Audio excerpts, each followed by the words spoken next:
ನಮಸ್ಕಾರ ಎಲ್ರಿಗೂ. ಇವತ್ತು ತುಂಬಾ ಶಕ್ತಿಶಾಲಿಯಾದ ಷಷ್ಠಿ. ಯಾಕಂದ್ರೆ ಇದು ಶ್ರಾದ್ದ ಪಕ್ಷದಲ್ಲಿ ಅಂದ್ರೆ ಪಿತೃಪಕ್ಷದಲ್ಲಿ ಬಂದಿರುವ ಷಷ್ಠಿ. ಷಷ್ಠಿ ತಿಥಿಯು ನಾಗರಾಜ ದೇವರನ್ನು ಆರಾಧಿಸುವ ತಿಥಿ. ಹಾಗಾಗಿ ಇವತ್ತು ನಾನು ಶ್ರೀ ನಾಗಕವಚ ಸ್ತೋತ್ರದ 2 ಸಾಲನ್ನು ಜಪಿಸಿದ್ದೇನೆ. ಇವತ್ತು ಈ ಮಂತ್ರವನ್ನು ಬೆಳಿಗ್ಗೆ, ಮಧ್ಯಾಹ್ನ ಹಾಗೂ ಸಂಜೆ ತಲಾ 108 ಬಾರಿ ಭಕ್ತಿಯಿಂದ ಕೇಳಿದ್ರೆ ಪಿತೃದೋಷಗಳು ಬರುವುದಿಲ್ಲ. ಅಂದ್ರೆ ಪಿತೃರನ್ನು ಪ್ರಸನ್ನಗೊಳಿಸುವ ಸದ್ಬುದ್ಧಿ ಮತ್ತು ಪ್ರಜ್ಞೆ ಈ ಮಂತ್ರ ಕೊಡುತ್ತದೆ ಎಂದು. ಜೊತೆಗೆ ಪಿತೃರು ಶಾಂತರಾಗಿರುತ್ತಾರೆ ಮತ್ತು ಮನಸ್ಸಿನ ನೋವುಗಳನ್ನು ದೂರ ಮಾಡ್ತಾರೆ. ಸಂತಾನಹೀನರಿಗೆ ಸಂತಾನ ಪ್ರಾಪ್ತಿಯಾಗ್ತದೆ.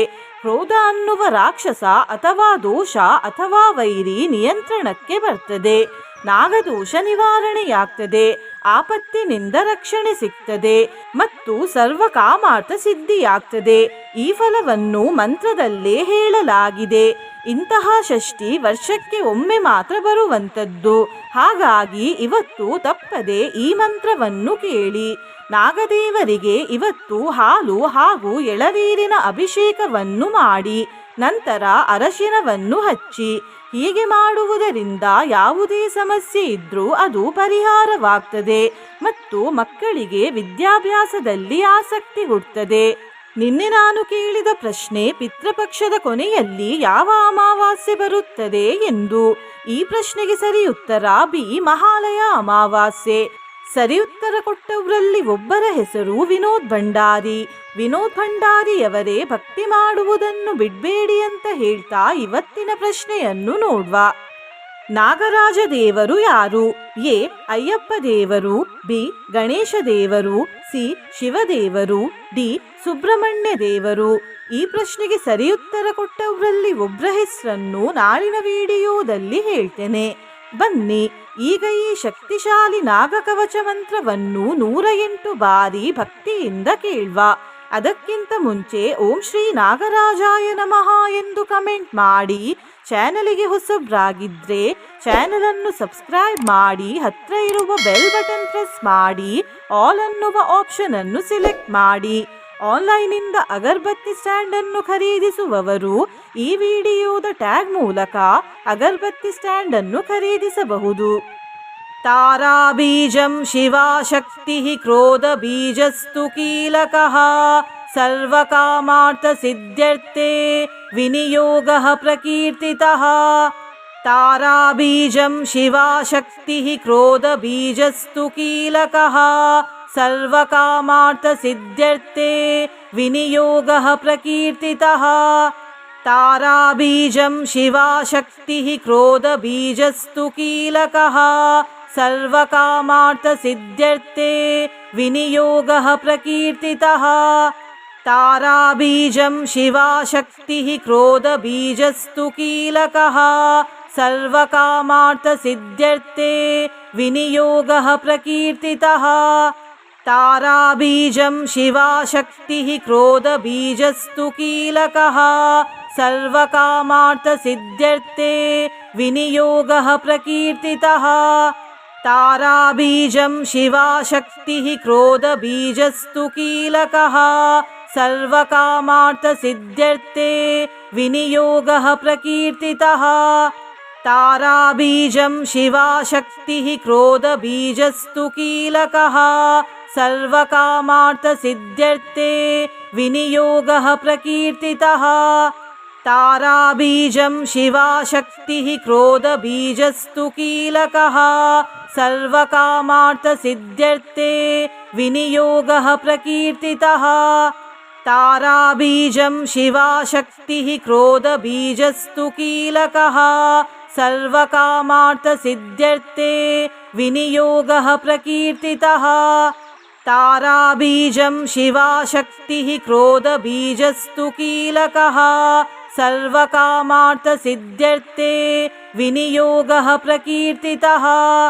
ತಾರಾ ಬೀಜಂ ಶಿವಾ ಶಕ್ತಿ ಕ್ರೋಧ ಬೀಜಸ್ತು ಕೀಲಕಃ ಸರ್ವಕಾಮಾರ್ಥ ಸಿದ್ಧ್ಯರ್ಥೆ ವಿನಿಯೋಗಃ ಪ್ರಕೀರ್ತಿತಃ. तारा बीजं शिवा शक्ति क्रोध बीजस्तु कीलकः सर्वकामार्थसिद्ध्यर्थे विनियोगः प्रकीर्तितः। ताराबीजं शिवाशक्तिः क्रोधबीजस्तु कीलकः। सर्वकामार्थसिद्ध्यर्थे विनियोगः प्रकीर्तितः। ताराबीजं शिवाशक्तिः क्रोधबीजस्तु कीलकः। सर्वकामार्थसिद्ध्यर्थे विनियोगः प्रकीर्तितः। ताराबीजं शिवाशक्तिः क्रोधबीजस्तु कीलकः। सर्वकामार्थसिद्ध्यर्थे विनियोगः प्रकीर्तितः। ताराबीजं शिवाशक्तिः क्रोधबीजस्तु कीलकः। सर्वकामार्थसिद्ध्यर्थे विनियोगः प्रकीर्तितः। ताराबीजं शिवाशक्तिः क्रोधबीजस्तु कीलकः। सर्वकामार्थसिद्ध्यर्थे विनियोगः प्रकीर्तितः। ताराबीजं शिवाशक्तिः क्रोधबीजस्तु कीलकः। सर्वकामार्थसिद्ध्यर्थे विनियोगः प्रकीर्तितः। ताराबीजं शिवाशक्तिः क्रोधबीजस्तु कीलकः। सर्वकामार्थसिद्ध्यर्थे विनियोगः प्रकीर्तितः। ताराबीजं शिवाशक्तिः क्रोधबीजस्तु कीलकः। सर्वकामार्थसिद्ध्यर्थे विनियोगः प्रकीर्तितः। ताराबीजं शिवाशक्तिः क्रोधबीजस्तु कीलकः। सर्वकामार्थसिद्ध्यर्थे विनियोगः प्रकीर्तितः। ताराबीजं शिवाशक्तिः क्रोधबीजस्तु कीलकः। सर्वकामार्थसिद्ध्यर्थे विनियोगः प्रकीर्तितः। ताराबीजं शिवाशक्तिः क्रोधबीजस्तु कीलकः। सर्वकामार्थसिद्ध्यर्थे विनियोगः प्रकीर्तितः। ताराबीजं शिवाशक्तिः क्रोधबीजस्तु कीलकः। सर्वकामार्थसिद्ध्यर्थे विनियोगः प्रकीर्तितः। ताराबीजं शिवाशक्तिः क्रोधबीजस्तु कीलकः। सर्वकामार्थसिद्ध्यर्थे विनियोगः प्रकीर्तितः। ताराबीजं शिवाशक्तिः क्रोधबीजस्तु कीलकः। सर्वकामार्थसिद्ध्यर्थे विनियोगः प्रकीर्तितः। ताराबीजं शिवाशक्तिः क्रोधबीजस्तु कीलकः। सर्वकामार्थसिद्ध्यर्थे विनियोगः प्रकीर्तितः। ताराबीजं शिवाशक्तिः क्रोधबीजस्तु कीलकः। सर्वकामार्थसिद्ध्यर्थे विनियोगः प्रकीर्तितः। ताराबीजं शिवाशक्तिः क्रोधबीजस्तु कीलकः। सर्वकामार्थसिद्ध्यर्थे विनियोगः प्रकीर्तितः। ताराबीजं शिवाशक्तिः क्रोधबीजस्तु कीलकः। सर्वकामार्थसिद्ध्यर्थे विनियोगः प्रकीर्तितः। ताराबीजं शिवाशक्तिः क्रोधबीजस्तु कीलकः। सर्वकामार्थसिद्ध्यर्थे विनियोगः प्रकीर्तितः। ताराबीजं शिवाशक्तिः क्रोधबीजस्तु कीलकः। सर्वकामार्थसिद्ध्यर्थे विनियोगः प्रकीर्तितः। ताराबीजं शिवाशक्तिः क्रोधबीजस्तु कीलकः। सर्वकामार्थसिद्ध्यर्थे विनियोगः प्रकीर्तितः। ताराबीजं शिवाशक्तिः क्रोधबीजस्तु कीलकः। सर्वकामार्थसिद्ध्यर्थे विनियोगः प्रकीर्तितः। ताराबीजं शिवाशक्तिः क्रोधबीजस्तु कीलकः। सर्वकामार्थसिद्ध्यर्थे विनियोगः प्रकीर्तितः। ताराबीजं शिवाशक्तिः क्रोधबीजस्तु कीलकः। सर्वकामार्थसिद्ध्यर्थे विनियोगः प्रकीर्तितः।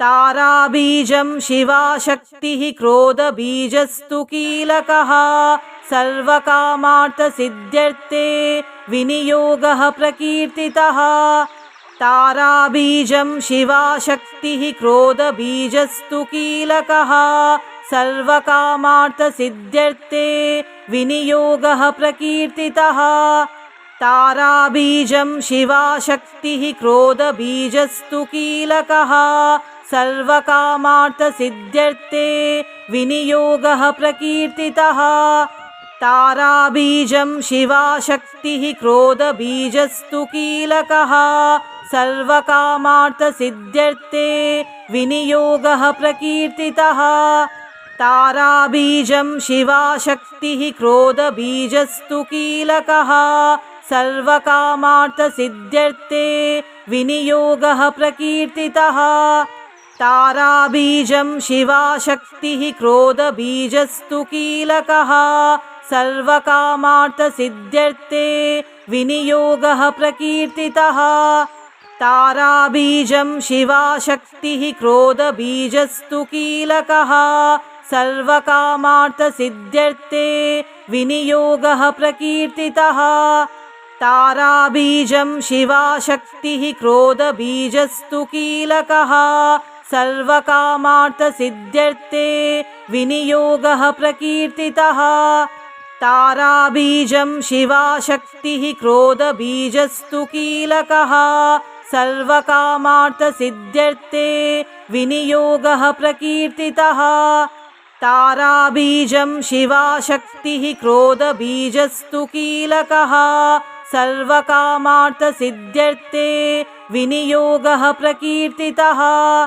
ताराबीजं शिवाशक्तिः क्रोधबीजस्तु कीलकः सर्वकामार्थसिद्ध्यर्थे विनियोगः प्रकीर्तितः ताराबीजं शिवाशक्तिः क्रोधबीजस्तु कीलकः सर्वकामार्थसिद्ध्यर्थे विनियोगः प्रकीर्तितः ताराबीजं शिवाशक्तिः क्रोधबीजस्तु कीलकः सर्वकामार्थसिद्ध्यर्थे विनियोगः प्रकीर्तितः ताराबीजं शिवाशक्तिः क्रोधबीजस्तु कीलकः सर्वकामार्थसिद्ध्यर्थे विनियोगः प्रकीर्तितः ताराबीजं शिवाशक्तिः क्रोधबीजस्तु कीलकः सर्वकामार्थसिद्ध्यर्थे विनियोगः प्रकीर्तितः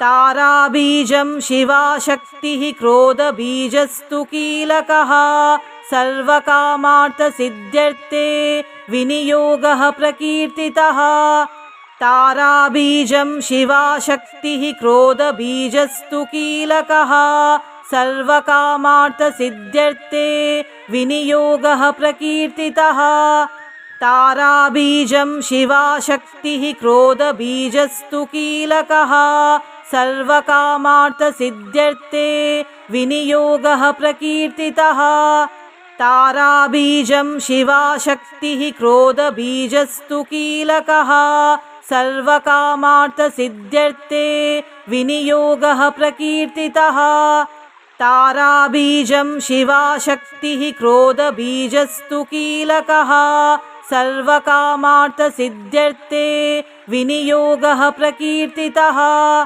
ताराबीजं शिवाशक्तिः क्रोधबीजस्तु कीलकः सर्वकामार्थसिद्ध्यर्थे विनियोगः प्रकीर्तितः ताराबीजं शिवाशक्तिः क्रोधबीजस्तु कीलकः सर्वकामार्थसिद्ध्यर्थे विनियोगः प्रकीर्तितः ताराबीजं शिवाशक्तिः क्रोधबीजस्तु कीलकः सर्वकामार्थसिद्ध्यर्थे विनियोगः प्रकीर्तितः ताराबीजं शिवाशक्तिः क्रोधबीजस्तु कीलकः सर्वकामार्थसिद्ध्यर्थे विनियोगः प्रकीर्तितः ताराबीजं शिवाशक्तिः क्रोधबीजस्तु कीलकः सर्वकामार्थसिद्ध्यर्थे विनियोगः प्रकीर्तितः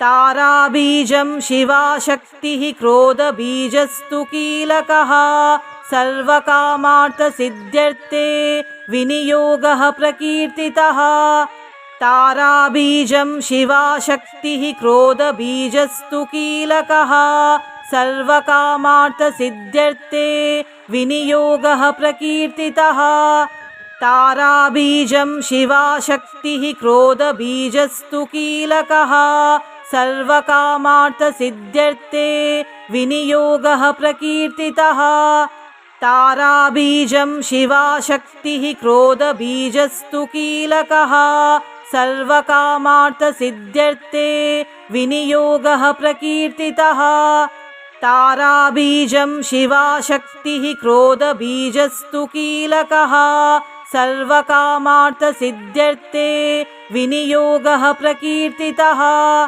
ताराबीजं शिवाशक्तिः क्रोधबीजस्तु कीलकः सर्वकामार्थसिद्ध्यर्थे विनियोगः प्रकीर्तितः ताराबीजं शिवाशक्तिः क्रोधबीजस्तु कीलकः सर्वकामार्थसिद्ध्यर्थे विनियोगः प्रकीर्तितः ताराबीजं शिवाशक्तिः क्रोधबीजस्तु कीलकः सर्वकामार्थसिद्ध्यर्थे विनियोगः प्रकीर्तितः ताराबीजं शिवाशक्तिः क्रोधबीजस्तु कीलकः सर्वकामार्थसिद्ध्यर्थे विनियोगः प्रकीर्तितः ताराबीजं शिवाशक्तिः क्रोधबीजस्तु कीलकः सर्वकामार्थसिद्ध्यर्थे विनियोगः प्रकीर्तितः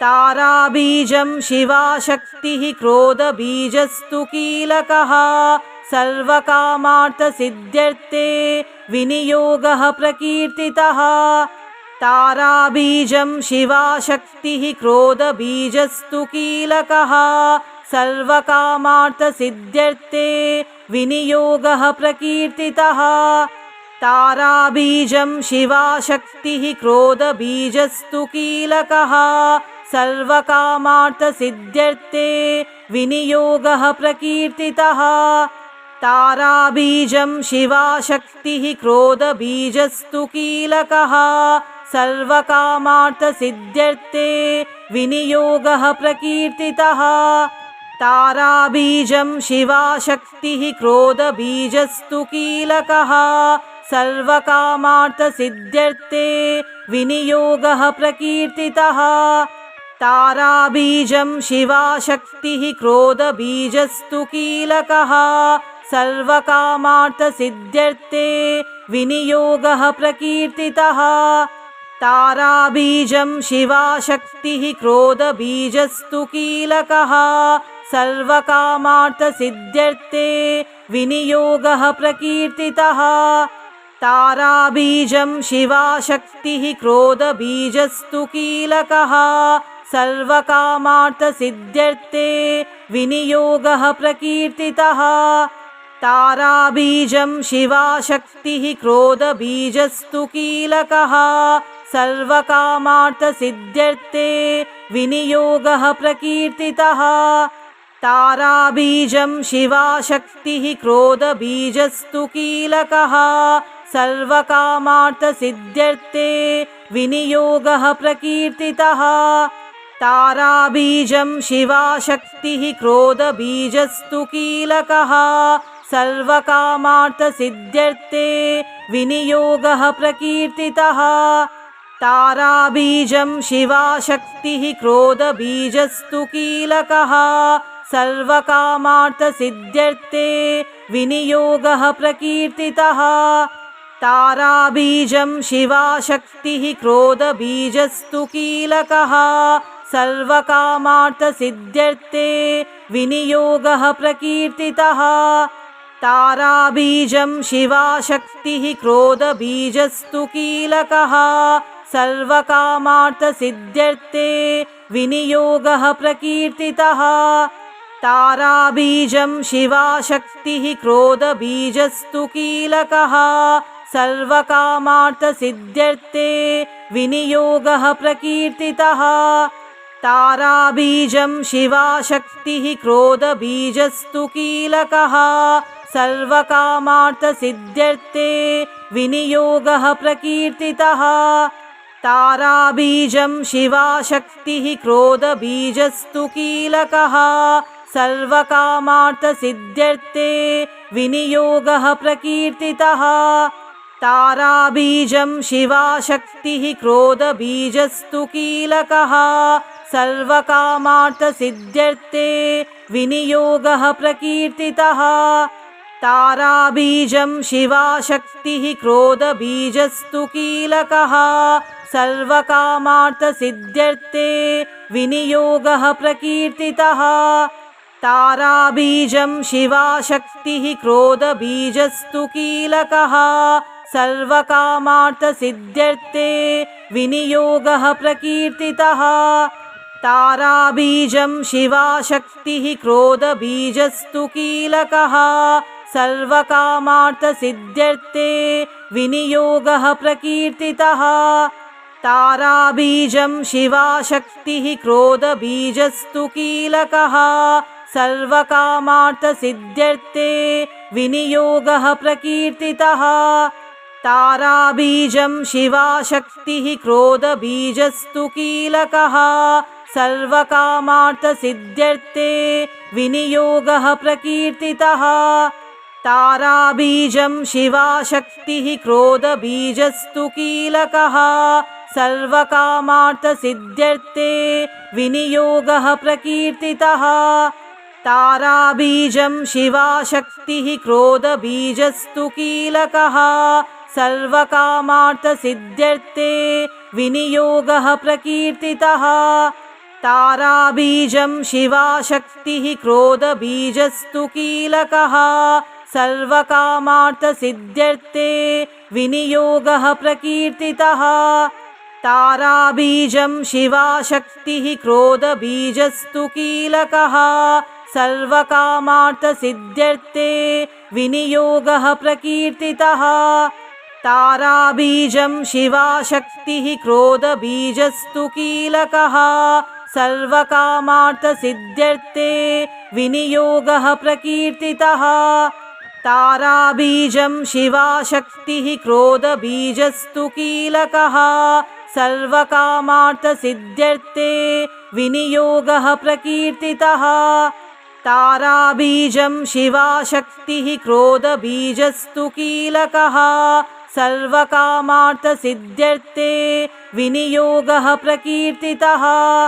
ताराबीजं शिवाशक्तिः क्रोधबीजस्तु कीलकः सर्वकामार्थसिद्ध्यर्थे विनियोगः प्रकीर्तितः ताराबीजं शिवाशक्तिः क्रोधबीजस्तु कीलकः सर्वकामार्थसिद्ध्यर्थे विनियोगः प्रकीर्तितः ताराबीजं शिवाशक्तिः क्रोधबीजस्तु कीलकः सर्वकामार्थसिद्ध्यर्थे विनियोगः प्रकीर्तितः ताराबीजं शिवाशक्तिः क्रोधबीजस्तु कीलकः सर्वकामार्थसिद्ध्यर्थे विनियोगः प्रकीर्तितः ताराबीजं शिवाशक्तिः क्रोधबीजस्तु कीलकः सर्वकामार्थसिद्ध्यर्थे विनियोगः प्रकीर्तितः ताराबीजं शिवाशक्तिः क्रोधबीजस्तु कीलकः सर्वकामार्थसिद्ध्यर्थे विनियोगः प्रकीर्तितः ताराबीजं शिवाशक्तिः क्रोधबीजस्तु कीलकः सर्वकामार्थसिद्ध्यर्थे विनियोगः प्रकीर्तितः।